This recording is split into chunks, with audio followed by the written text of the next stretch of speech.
So while we wait in anticipation for the outcome of the EMTALA case, it seems we'll be soon waiting on another Supreme Court ruling that will impact Idaho.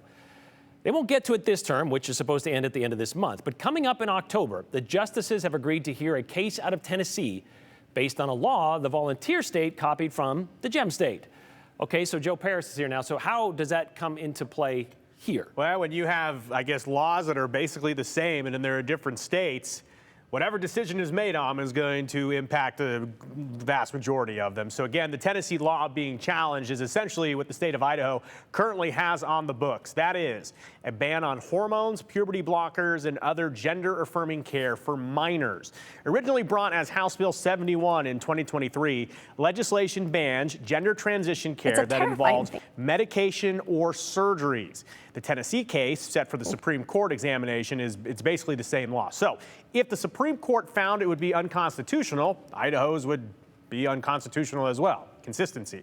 And we heard from parents of transgender kids in Idaho about the ban, the ACLU about the legal grounds to have that law thrown out, and an Idaho lawmaker who say that they brought the bill to protect kids who currently do not have access to hormones that other kids their age use for other medical reasons.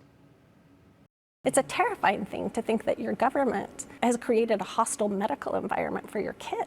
So this case ultimately is about the 14th Amendment, right? It is an equal protection case, and it is about making sure that trans youth have equal rights in the state. Why would we allow them in this tender state of mind that is under 18 to make decisions on having their bodily parts, healthy bodily organs removed? Best way to reduce suicides in children is to give them traditional talk therapy, counseling, and care as they go through puberty and these confusing times of life.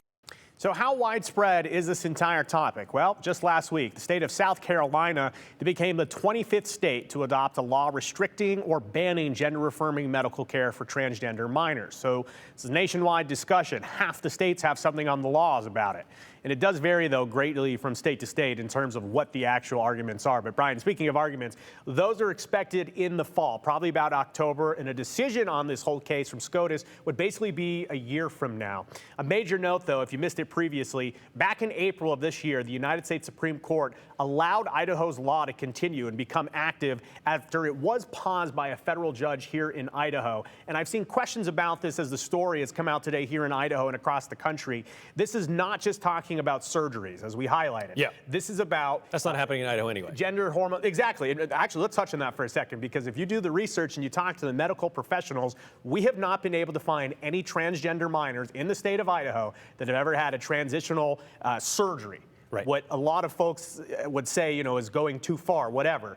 The point here is that it's not just about that. It is also about things like testosterone, hormones, that we've heard from medical practitioners that they will give the same medicines, the same treatments to other kids that are dealing with development issues or other types of childhood diseases or issues like that. So when we talk about the 14th Amendment, and you heard from the ACLU, their kind of angle into this whole thing is, well, you shouldn't be able to discriminate medical care based on whatever the medicine is or what the condition is, I should say. So that's just kind of the look from both sides. Again, though, we've heard from conservative groups and Idaho lawmakers that say they want to protect children and they understand that this is a growing time for puberty, but that they don't want anyone making decisions that they will regret later in life.